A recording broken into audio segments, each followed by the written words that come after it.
Hello everyone. आप सभी का फिर से स्वागत है। ये घटना चक्र हिस्ट्री का डिस्कशन है। हम लोग एंशियंट हिस्ट्री को डिस्कस करें। एंशियंट हिस्ट्री में हमारा टॉपिक चल रहा है 6ठी शताब्दी ईसा पूर्व के राजनीतिक दशा। इससे पहले वाले सेशन में प्रश्न संख्या 15 तक ऑलरेडी कंप्लीट कर लिया था। आज का जो सेशन है प्रश्न संख्या 16 से स्टार्ट करेंगे। डिस्कशन को स्टार्ट करने से पहले मैं बता दूं कि इसका पीडीएफ अवेलेबल है। अगर आपको पीडीएफ चाहिए तो Telegram channel, Telegram quiz group या चैनल के कम्युनिटी बॉक्स में जाइए, वहां पर इसके रिगार्डिंग में इंफॉर्मेशन को अपडेट कर दिया गया है। तो चलिए स्टार्ट करते हैं। प्रश्न संख्या 16 पूछा गया है कि निम्नलिखित में से कौन सा एक ईसा पूर्व 6ठी शताब्दी में प्रारंभ में भारत का सर्वाधिक शक्तिशाली नगर राज्य था। निम्नलिखित में से कौन सा एक ईसा पूर्व 6ठी शताब्दी में प्रारंभ में भारत का सर्वाधिक शक्तिशाली नगर राज्य था? तो सही जवाब है, बताइए, मगध। ईसा पूर्व 6ठी शताब्दी के प्रारंभ में मगध भारत का सर्वाधिक शक्तिशाली नगर राज्य था। कई जातकों में इसके समकालीन शहरों की अपेक्षा इसकी समृद्धि और संपन्नता का साक्ष्य मिलता है। मगध की कौशल, अंग और काशी के साथ लंबी प्रतिद्वंदिता थी और इनमें सर्वोच्चता के लिए लंबा संघर्ष चला और अंततः मगध सफल रहा। 17 नंबर है, प्रारंभिक गणतंत्र में कौन सा नहीं था? 4 ऑप्शन है। प्रारंभिक गणतंत्र में कौन सा नहीं था, बताइए। इसका सही जवाब क्या है? तो इसका सही जवाब है योध्य, यानी सी ऑप्शन बिल्कुल ही सही ऑप्शन है, जो कि प्रारंभिक गणतंत्र में यह शामिल नहीं था। बौद्ध काल में गंगा घाटी में कई गणराज्यों के अस्तित्व के प्रमाण मिलते हैं, जो इस प्रकार हैं: कपिल वस्तु के शाक्य, सुमारगिरी के भग, अलकप के बुली, केशपुत के कलाम, रामगाम के कोलिये, कुशीनारा के मल, पावा के मल, पिपलीवन के मौर्य, वैशाली के लिच्छवी, मिथिला के विदे। योध्य गणतंत्र का पहला उल्लेख पाणिनि ने किया है। बाद में समुद्रगुप्त की प्रयाग प्रशस्ति में भी योध्य गणतंत्र पर समुद्रगुप्त के विजय की सूचना प्राप्त होती है। इस प्रकार यह गणतंत्र 4ठी शताब्दी ईसा पूर्व से गुप्त काल तक विद्यमान था। 18 नंबर है, विश्व का पहला गणतंत्र वैशाली में किसके द्वारा स्थापित किया गया? विश्व का पहला गणतंत्र वैशाली में किसके द्वारा स्थापित किया गया? इसका सही जवाब क्या होगा, बताइए। सही जवाब है लिच्छवी, यानी डी ऑप्शन बिल्कुल ही करेक्ट ऑप्शन है। वैशाली के लिच्छवियों ने विश्व का पहला गणतंत्र स्थापित किया था।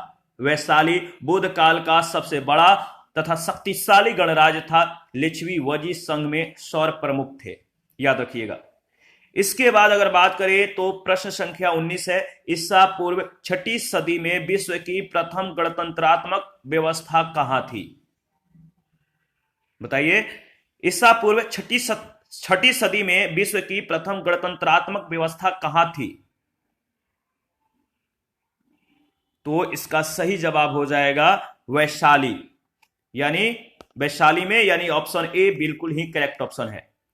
इसके बारे में अगर बात करें तो देखिए, अगर बात करें तो वैशाली के लिच्छवियों ने विश्व का पहला गणतंत्र स्थापित किया था। वैशाली बुद्ध काल का सबसे बड़ा और शक्तिशाली गणराज्य था। लिच्छवी वजी संघ में सौर प्रमुख थे। प्रश्न संख्या 20 है, निम्नलिखित में से कौन सा युग्म उपयुक्त जोड़ी है? यानी कौन सा पेयर मतलब कि सही है, करेक्ट है? तो चेटक का संबंध लिच्छवी से दिया गया है, जो कि सही है, सही पेयर है, डी ऑप्शन। राजा चेटक लिच्छवी गणराज के राजा थे। इनकी पुत्री चेलना का विवाह मगध नरेश बिंबिसार से हुआ था। लिच्छवी वजी संघ के प्रधान वंशों में से एक था। इसके बाद प्रश्न संख्या 21, 6ठी शताब्दी ईसा पूर्व के 16 महाजनपदों के विषय में निम्नलिखित में से किस बौद्ध ग्रंथ में सूचना मिलती है? 6ठी शताब्दी ईसा पूर्व के 16 महाजनपदों के विषय में किस बौद्ध ग्रंथ में सूचना मिलती है? इसका सही जवाब क्या होगा, बताइए। इसका सही जवाब हो जाएगा अंगुत्तर निकाय में, डी ऑप्शन बिल्कुल ही करेक्ट ऑप्शन है। बौद्ध ग्रंथ के अनुसार अंगुत्तर निकाय में 6ठी शताब्दी ईसा पूर्व के 16 महाजनपदों की सूचना मिलती है। ये 16 महाजनपद जो है वो इस प्रकार हैं: अंग, मगध, काशी, कौशल, वजी, मल, चेदी, वश, कुरु, पंचाल, मत्स्य, सुरसेन, अस्मक, अवंती, गंधार, कंबोज। जैन ग्रंथ भगवती सूत्र में भी 16 महाजनपदों की सूचना मिलती है। 22 नंबर, 16 महाजनपदों की सूचना या जो सूची है वो उपलब्ध है। 16 महाजनपदों की सूचना किस में उपलब्ध है या सूची जो है किस में उपलब्ध है, आप बताइए। इसका सही जवाब क्या होगा? देखिए, अगर बात करें तो इसका सही जवाब हो जाएगा अंगुत्तर निकाय में, यानी बी ऑप्शन बिल्कुल ही करेक्ट ऑप्शन है। 23 नंबर है, निम्न में से कौन एक बौद्ध ग्रंथ 16 महाजनपदों का उल्लेख करता है? काफी महत्वपूर्ण प्रश्न है, याद रखिएगा। कौन एक बौद्ध ग्रंथ 16 महाजनपदों का उल्लेख करता है? तो आपको मालूम है इसका सही जवाब क्या होगा, कमेंट कीजिए, बताइए सही ऑप्शन क्या है। इसका सही जवाब हो जाएगा अंगुत्तर निकाय। 24 नंबर है, महाजनपद युग के 16 जनपदों के नाम बौद्ध साहित्य में प्रायः जो है उल्लेखित मिलते हैं। निम्नलिखित में से किन जनपदों के नाम पाणिनि के अष्टाध्यायी में भी उल्लेखित हैं? पाणिनि के अष्टाध्यायी में उल्लेखित हैं। तो देखिए, अगर बात करें तो मगध है, अस्मक है और कंबोज है। ए, बी और सी, यानी ऑप्शन ए जो है बिल्कुल ही करेक्ट ऑप्शन है। पाणिनि संस्कृत भाषा के सबसे बड़े व्याकरण हुए हैं।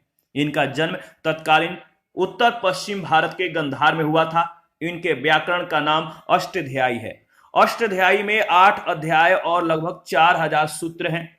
पाणिनि के अष्टाध्यायी में उल्लेखित प्रमुख जनपद है मगध, अस्मक, कंबोज, गंधार, सुरसेन आदि। बौद्ध ग्रंथ अंगुत्तर निकाय और जैन ग्रंथ भगवती सूत्र में 16 महाजनपदों की सूची मिलती है। 25 है, निम्न में से किन ग्रंथों में प्राचीन भारत के 16 महाजनपदों यानी षोडश महाजनपद की सूची मिलती है? नीचे दिए गए कूट से सही उत्तर का चयन कीजिए। निम्न में से किन ग्रंथों में प्राचीन भारत के 16 महाजनपदों की सूची मिलती है? नीचे दिए गए कूट से सही उत्तर का चयन कीजिए।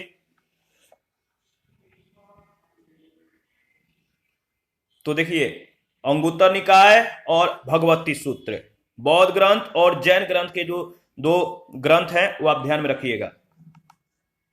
26 नंबर है, महाभारत के अनुसार उत्तरी पंचाल की राजधानी कहां थी? महाभारत के अनुसार उत्तरी पंचाल की राजधानी कहां थी, बताइए। इसका सही जवाब हो जाएगा अहिछत्र में। सी ऑप्शन बिल्कुल ही करेक्ट ऑप्शन है।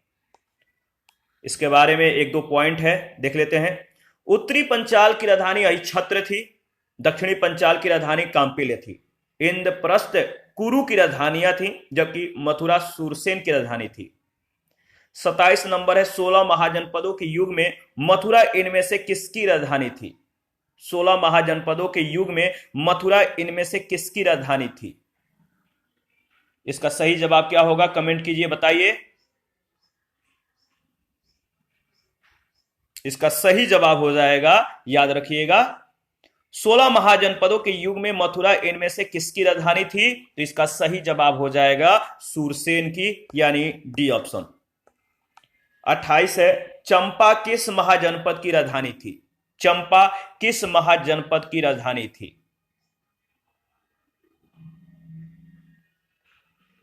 तो इसका सही जवाब हो जाएगा चंपा किस महाजनपद की राजधानी थी? तो याद रखिएगा सही जवाब है अंग की, अंग, डी ऑप्शन। बिहार के वर्तमान भागलपुर तथा मुंगेर के जिले अंग महाजनपद के अंतर्गत थे। इसकी राजधानी चंपा थी। महाभारत और पुराणों में चंपा का प्राचीन नाम मालिनी प्राप्त होता है। 29 नंबर है, 6वीं शताब्दी ईसा पूर्व में सुतिमती राजधानी थी किसकी? सुतिमती किसकी राजधानी थी?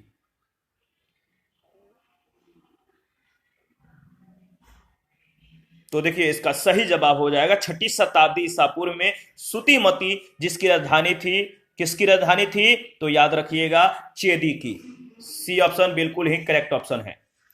छठी शताब्दी ईसा पूर्व में आधुनिक बुंदेलखंड के पूर्वी तथा उसके समीपवर्ती भागों में चेदी महाजनपद जो था स्थित था।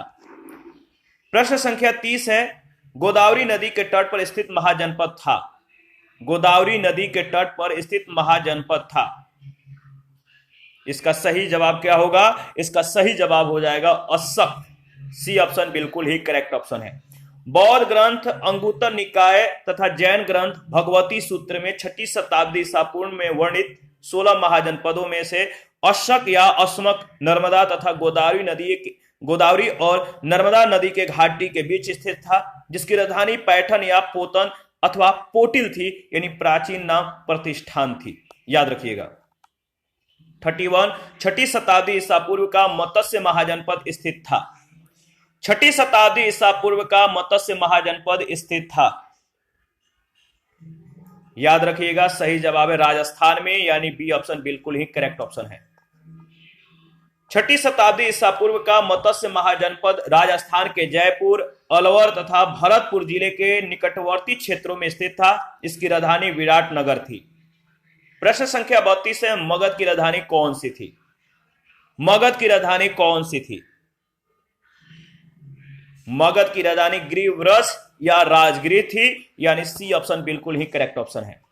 पुराणों के अनुसार मगध पर शासन करने वाला पहला राजवंश बृहद्रथ वंश था। इस वंश के पहले राजा बृहद्रथ का पुत्र जरासंध था, जिसने ग्रीव्रज को यानी राजगृह को अपनी राजधानी बनाई। बौद्ध ग्रंथों के अनुसार मगध का प्रथम प्रतापी शासक बिंबिसार था। यह हार्यक वंश से संबंधित था। इसकी मृत्यु 492 ईसा पूर्व में हुई। इसके बाद अजातशत्रु मगध का शासक हुआ। अजातशत्रु का पुत्र उदय ने अपनी राजधानी राजगृह से पाटलिपुत्र स्थानांतरित की। 33 है, मगध की प्रारंभिक राजधानी कौन सी थी? मगध की प्रारंभिक राजधानी कौन सी थी? मगध की प्रारंभिक राजधानी याद रखिएगा राजगृह यानी ग्रीव्रज थी। ग्रीव्रज या राजगृह थी। 34 नंबर है, प्राचीन महाजनपद मगध की प्रथम राजधानी कौन सी थी? प्राचीन महाजनपद मगध की प्रथम राजधानी कौन सी थी? इसका सही जवाब क्या होगा? इसका सही जवाब है ऑप्शन ई। ठीक है, प्राचीन महाजनपद मगध की प्रथम राजधानी कौन सी थी? तो इसका सही जवाब है ई ऑप्शन। आप बताइएगा ई कैसे? 35 नंबर है, निम्नलिखित में से कौन एक मगध साम्राज्य की राजधानी नहीं रही? कौन एक मगध साम्राज्य की राजधानी नहीं रही? मगध साम्राज्य की जो राजधानी नहीं रही वह है आपका कौशांबी, यानी डी ऑप्शन। याद रखिएगा। इसके बाद इसके बारे में 2-3 पॉइंट अगर देखें तो ग्रीव्रज या राजगृह और पाटलिपुत्र प्राचीन काल में क्रमशः जो थे मगध साम्राज्य की राजधानियां रही, जबकि कौशांबी पर वश राज्य का शासन था। हार्यक वंश के शासन के दौरान मगध की राजधानी राजगृह से पाटलिपुत्र जो है स्थानांतरित हुई थी। 36 नंबर है, प्राचीन श्रावस्ती का नगर विन्यास किस आकृति का है? प्राचीन श्रावस्ती का नगर विन्यास किस आकृति का है?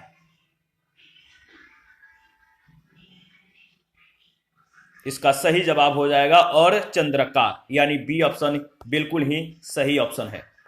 प्राचीन श्रावस्ती की पहचान अलेक्जेंडर कनिंघम ने 1861 ईस्वी में उत्तर प्रदेश के गोंडा के निकट सहेत महेत नामक स्थान से की थी। उत्खननों के आधार पर यह ज्ञात हुआ कि प्राचीन श्रावस्ती का नगर जो विन्यास था वो अर्धचंद्राकार था। 37 नंबर है, मगध के किस प्रारंभिक शासक ने राज्यारोहण के लिए अपने पिता की हत्या की? स्वयं इसकी कारणवश अपने पुत्र के द्वारा जो है मारा गया। यानी पिता की हत्या उसके पुत्र और उसके पुत्र ने उसकी हत्या की। मगध के किस प्रारंभिक शासक ने राज्यारोहण के लिए अपने पिता की हत्या की और स्वयं इसकी कारणवश अपने पुत्र के द्वारा भी मारा गया? वो नाम क्या है? तो इसका नाम है, याद रखिएगा, अजातशत्रु। अजातशत्रु ने बिंबिसार की, यानी बिंबिसार इसके पुत्र थे, बिंबिसार इसके पिता थे। बिंबिसार के पुत्र अजातशत्रु ने बिंबिसार की हत्या की और उदयन अजातशत्रु का पुत्र था और इसने अजातशत्रु की हत्या की। तो अजातशत्रु इसका सही जवाब है, बी ऑप्शन बिल्कुल करेक्ट ऑप्शन है। मगध का शासक अजातशत्रु अपने पिता हर्यक वंश के संस्थापक बिंबिसार की हत्या करके राजगद्दी पर बैठा था, ठीक है, और इसकी हत्या उसके पुत्र ने जो है उदयन ने कर दिया था। कौशांबी के वंश राजा उदयन से ये भिन्न है, उदयन है, उदयन नहीं। 38 नंबर है, अजातशत्रु के वंश का नाम क्या था? अजातशत्रु किस वंश से संबंधित था? अजातशत्रु किस वंश से संबंधित था?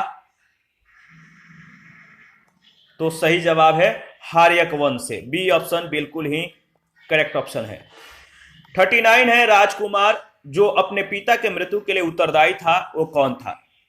राजकुमार जो अपने पिता के मृत्यु के लिए उत्तरदायी था वो कौन था? सही जवाब है अजातशत्रु, ऑप्शन ए बिल्कुल ही करेक्ट ऑप्शन है।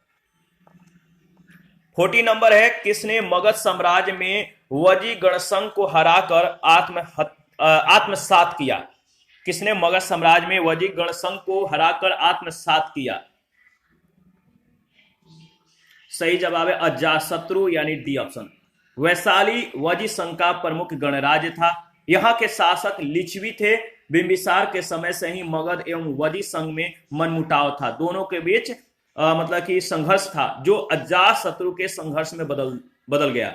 देखिए, निर्यावली सूत्र से ज्ञात होता है कि उस समय लिच्छवी गण का प्रधान चेटक था। उसने 9 लिच्छवियों, 9 मल्लों और 18 गणराज्यों यानी काशी कौशल के जो है 18 गणराज्यों को एकत्र करके मगध नरेश के विरुद्ध एक सम्मिलित मोर्चा तैयार किया था। भगवती सूत्र से ज्ञात होता है कि अजातशत्रु इन सब का विजेता था। अजातशत्रु ने कूटनीति से काम लिया और पाटलीग्राम में उसने सुदृढ़ दुर्ग का निर्माण करवाया। इसके बाद उसने अपने मंत्री वस्कार को भेजकर वजी संघ में फूट डलवा दी। फलस्वरूप वे परस्पर लड़ने लगे, उनका संगठन कमजोर हो गया।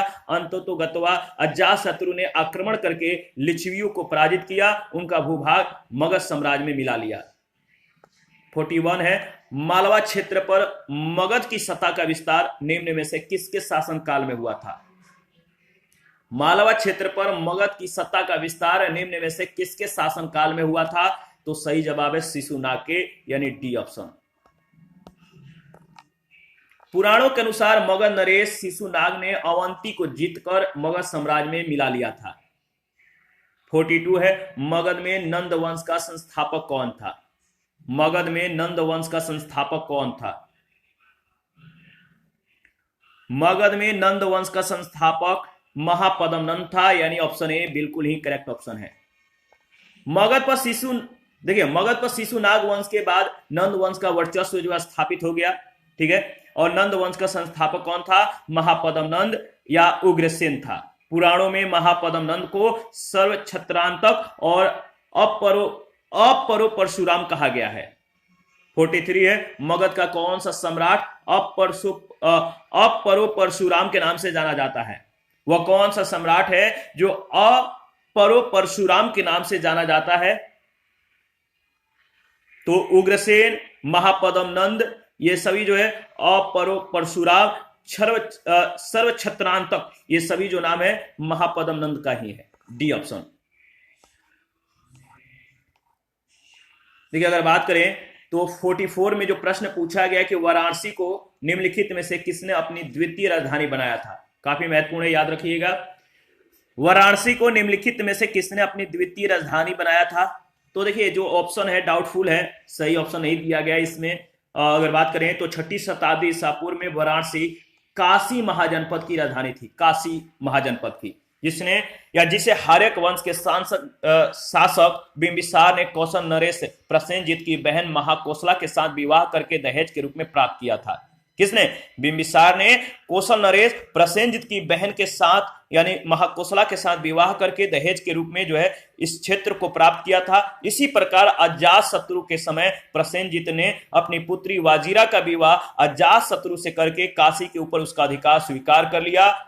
कालांतर में शिशुनाग ने जब ग्रीवव्रज को अपनी राजधानी बनाई, यानी शिशुनाग ने अपनी दूसरी राजधानी वैशाली को बनाई थी, तो उसने अपने पुत्र को वाराणसी का उपराजा नियुक्त किया था। दिए गए जो विकल्प है यह स्पष्ट नहीं है कि वाराणसी को अपनी दूसरी राजधानी किसने बनाया था, ठीक है, तो याद रखिएगा। नंद वंश के बाद मगध पर किस राजवंश ने शासन किया? नंद वंश के बाद मगध पर किस राजवंश ने शासन किया? नंद वंश के बाद किस राजवंश का नींव पड़ा? याद रखिएगा, मौर्य वंश का।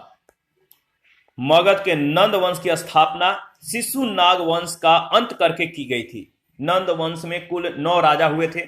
नंद वंश के अंतिम काल में जनता से बलपूर्वक धन वसूलने, छोटी छोटी वस्तुओं पर भारी कर लगाने के कारण जनता शासकों के विरुद्ध हो गई। चारों ओर घृणा और असंतोष का वातावरण फैल गया। इसी का लाभ उठाकर चंद्रगुप्त मौर्य ने चाणक्य के सहयोग से घनानंद की हत्या करके नंद वंश का अंत कर दिया। इस प्रकार नंद वंश के तत्काल पश्चात मगध पर मौर्य वंश का शासन स्थापित हुआ। उसके उपरांत शुंग, कर्ण, गुप्त आदि ने शासन किया।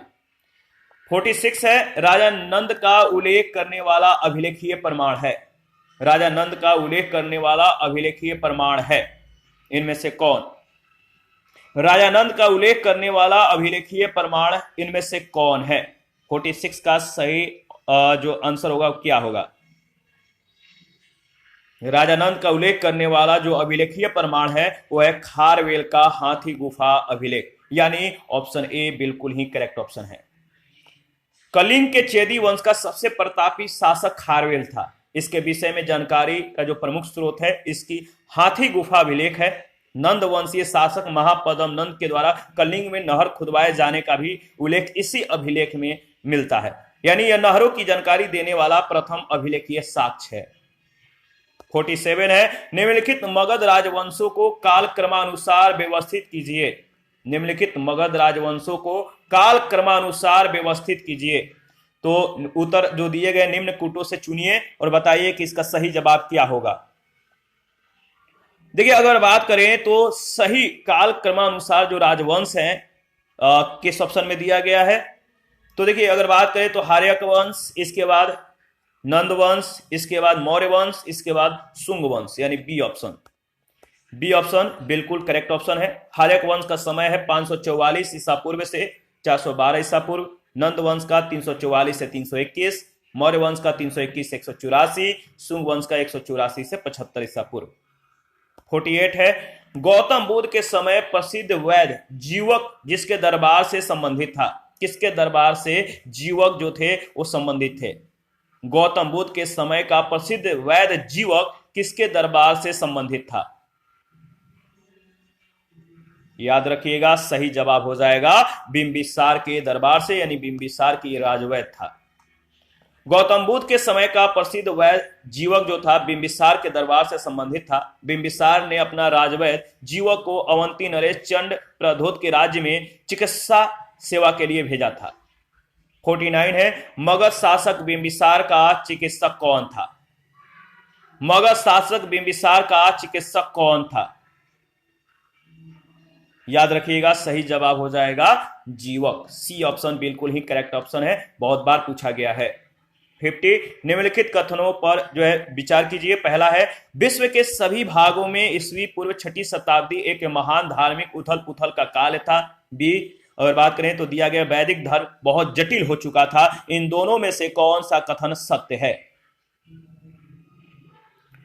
देखिए, अगर बात करें तो विश्व के सभी भागों में ईसा पूर्व 6ठी शताब्दी तक जो है एक महान धार्मिक उथल पुथल का ये समय था, यानी ऑप्शन ए भी सही है, और मतलब ए स्टेटमेंट सही है। और वैदिक धर्म बहुत जटिल हो चुका था, बी ऑप्शन भी, यानी बी स्टेटमेंट भी सही है, यानी पहला और दूसरा दोनों स्टेटमेंट जो है सही है।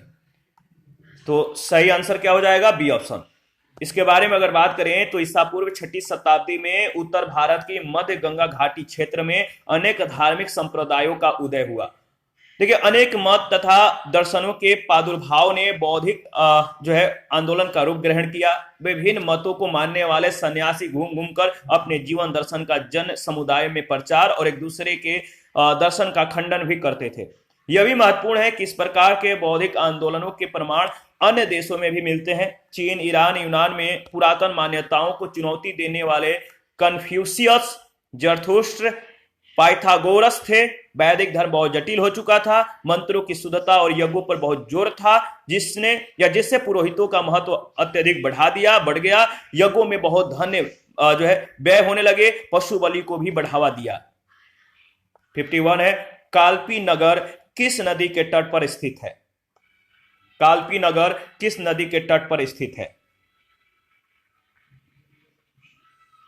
काल्पी नगर जिस नदी के तट पर स्थित है वह नदी है यमुना। बी ऑप्शन बिल्कुल ही सही जवाब है।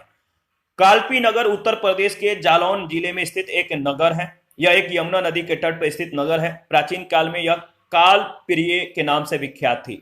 समय के साथ नाम संक्षिप्त होकर काल्पी हो गया। यह 4वीं सदी में राजा वसुदेव द्वारा बसाया गया था। 52 है, सूची 1 सूची 2 के साथ मिलान कीजिए और बताइए इसका सही ऑप्शन क्या है। चलिए मिलान कर लेते हैं। देखिए, अगर बात करें तो कुरु का जो संबंध है, कुरु की राजधानी कहां थी? कुरु की राजधानी आपको मालूम है इंद्रप्रस्थ थी। कुरु इंद्रप्रस्थ। पंचाल की राजधानी अहिच्छत्र।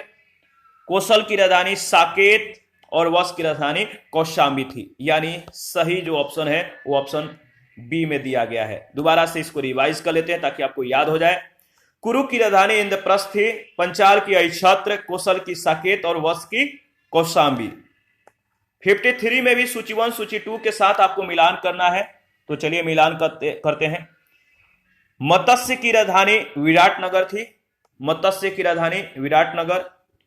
कुरु की राजधानी इंद्रप्रस्थ थी। सुरसेन की राजधानी कहां थी? सुरसेन की राजधानी मथुरा। अस्मक की राजधानी पोतन। यानी सही ऑप्शन है सी ऑप्शन। दोबारा से इसको रिवाइज कर लेते हैं। मत्स्य की राजधानी विराटनगर थी, कुरु की इंद्रप्रस्थ, सूरसेन की राजधानी मथुरा, अस्मक की राजधानी पोतन। 54 है, निम्नलिखित में से कौन सा एक सुमेलित नहीं है? कौन सा एक सुमेलित नहीं है? जो सुमेलित नहीं है, सूरसेन की राजधानी कौशाम्बी दिया गया है जो कि सही सुमेलित नहीं है। सी ऑप्शन बिल्कुल सही ऑप्शन है। कंबोज की राजधानी राजपुर या हाटक, अस्मक की राजधानी पोतन या पोटिल, सूरसेन की मथुरा, कौशल की साकेत या श्रावस्ती थी। याद रखिएगा। इसके बाद प्रश्न संख्या 55, वर्तमान उत्तर प्रदेश में भारत के प्राचीनतम 16 महाजनपद में से कुल कितने महाजनपद स्थित थे? उत्तर प्रदेश में भारत के प्राचीनतम 16 महाजनपदों में से कुल कितने महाजनपद स्थित है? तो 8 महाजनपद स्थित है। याद रखिएगा। 6वीं शताब्दी ईसा पूर्व के दौरान के 16 महाजनपदों में कुल 8 महाजनपद वर्तमान उत्तर प्रदेश में स्थित है। इनके नाम इस प्रकार हैं: कुरु, पंचाल, काशी, कौशल, सूरसेन, चेदी, वश और मल। 56 है, निम्नलिखित में से कौन सा एक कथन प्राचीन भारत के श्रेणी व्यवस्था के बारे में असत्य है? प्राचीन भारत के श्रेणी व्यवस्था के बारे में असत्य है। तो इसका सही जवाब हो जाएगा डी ऑप्शन, श्रेणी व्यवस्था मात्र उत्तर भारत में प्रचलित थी। ये जो है असत्य है। प्राचीन काल में भारत में एक ही शिल्प अथवा व्यवसाय करने वाले के समूह को श्रेणी की संज्ञा प्रदान की गई है। इनके उद्भव का एक महत्वपूर्ण कारण उत्तर वैदिक काल में उद्योग धंधों का स्थानीयकरण था। श्रेणियां देश के व्यापारिक वाणिज्य का संचालन करती थी। वस्तुओं की गुणवत्ता और कीमत निर्धारण के साथ साथ अपने सदस्यों के आचरण पर भी ये नियंत्रण करती थी। उत्तर भारत के साथ साथ दक्षिण भारत में भी श्रेणियों के प्रचलन का जो है उल्लेख मिलता है। इसी के साथ आज का सेशन समाप्त करते हैं। नेक्स्ट सेशन में यूनानी आक्रमण के बारे में डिस्कस करेंगे। आप अपना प्रतिक्रिया देते रहें। आपके प्रतिक्रियाओं का हमें बेसब्री से इंतजार रहता है। जिन लोगों ने Telegram channel, Telegram quiz group, Facebook page, Instagram को ज्वाइन नहीं किया है, वीडियो के डिस्क्रिप्शन बॉक्स में उसका लिंक है, आप ज्वाइन करें, हमें सपोर्ट करें, ज्वाइन करें और इसी तरह आप हमारे साथ बने रहें। Thank you. मिलते हैं नेक्स्ट सेशन में।